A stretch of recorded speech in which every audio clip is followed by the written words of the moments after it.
We met at the pub. I was out with a few of the girls after work, and there he was. Well, he was gorgeous. He caught my eye immediately. He was handsome and cute at the same time. I could tell he had a kind heart and was generous and intelligent. He was clearly intelligent. He ticked all the boxes. I was with the boys at the Continental when I first saw Lauren. He had a dashing smile and a good build. You know, sort of in between Taylor Lautner and Robert Pattinson, only a bit shorter. Clearly he came from good genetic stock, though. And his eyes, oh, his eyes. They sparkled with a zest for life. She was hot. I'm Kyle. I'm Lauren. I saw it all in that instant, our life together. I'm not deranged, I just knew. He was the one. It was his energy, his charisma, his charm. I saw myself growing old with this man. I said to myself, Kyle, I bet she'll look great naked. Made me laugh. I have never laughed so hard in all my life. At one stage, I even wet myself a little. He was witty. He went on these extended, spontaneous comic routines. My friends left, and his roommates were ridiculously drunk, so we went back to my place. I was thinking, cha-ching! I really liked her. She had the most beautiful, natural laugh, and I wanted so much to hear it all the time. It was infectious. And, you know, she was bloody hot. We talked until dawn. He had a younger sister studying medicine. His parents were still married. He had a lot of friends, mostly somewhat immature, but that was okay. They were good company.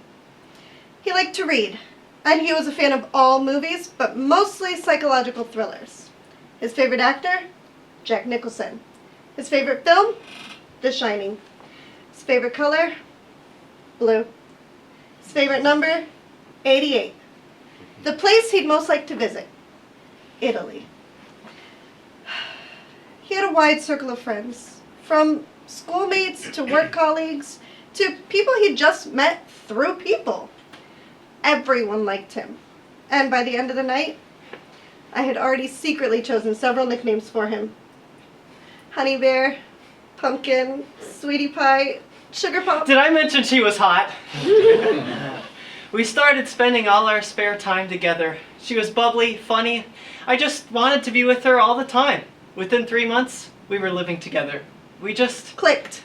We started finishing each other's sentences, and all my friends gave him a big tick. My best mates liked her, even my hard-to-impress best mate. Mick, and all my girlfriends asked to see his big shtick. Routine. She was the one. I knew it. I popped the question.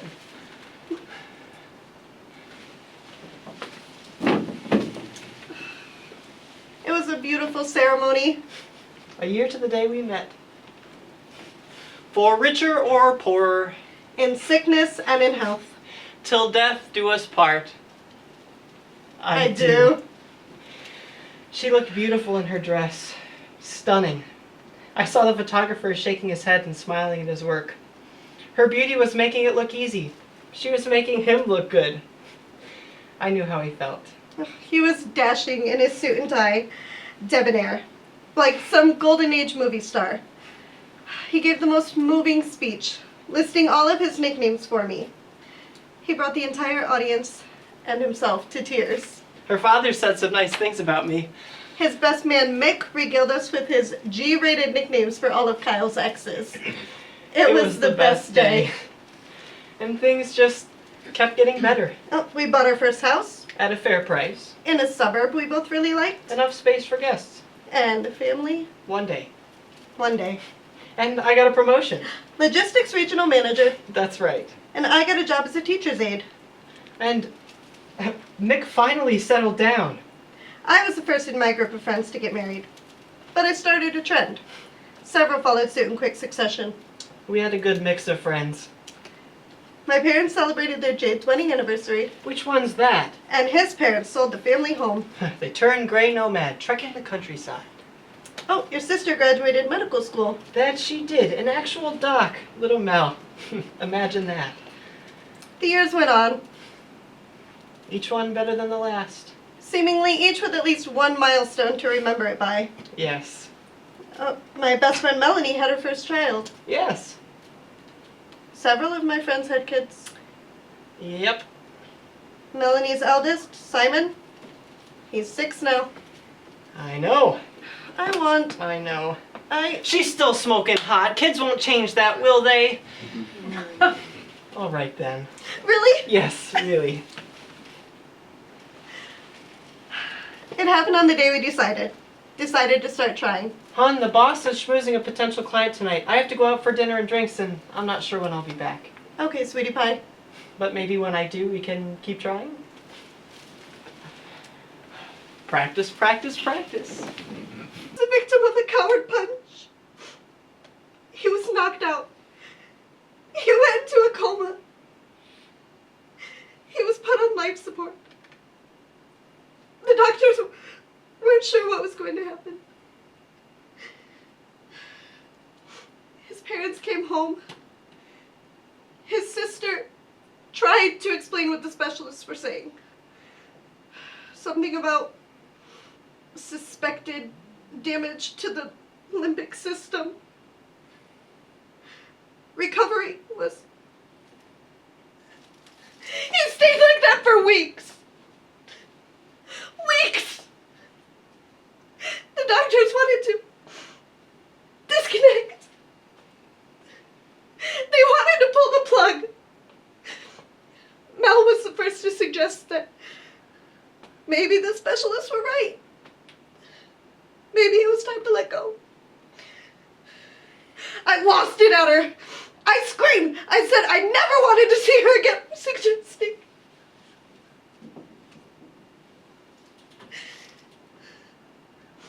It was a few days later that I saw that that's what my parents thought too. In some vague way, in some recess of my mind, where there was still some level of functioning, I registered their pain. They were in pain because I was in pain. And I was in pain because my honey bear, my sugar pop. They never actually said the words. But just as I had seen the message in their eyes, they saw the message in mine, not to come back to the hospital if that's what they thought. The next day, for the first time, Mick came. I understood he tried to be respectful. He had tried to give the family privacy, but it had been over a month. I also understood why he came. Like everyone else, he repeated over and over again that he was sorry. Why sorry? Why does everyone always say sorry? It wasn't his fault. I mean, if he'd have been with Kyle, maybe. He asked to see Kyle alone, so I agreed. He stayed in there for over 2 hours. And when he came out, I knew he'd spent that time saying goodbye to his best friend. He couldn't look me in the eye. His head downcast, he shuffled away. I haven't seen him since.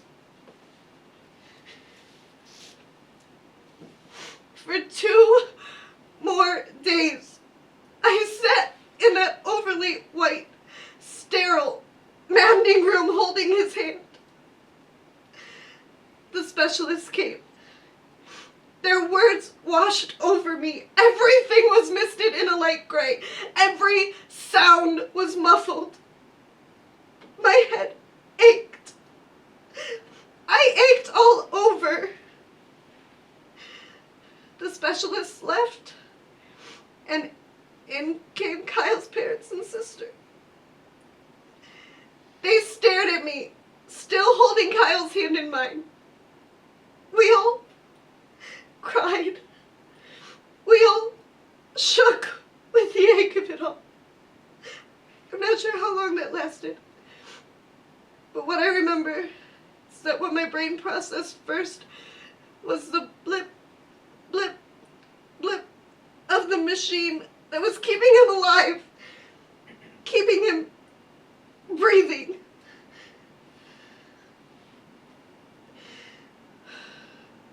I nodded.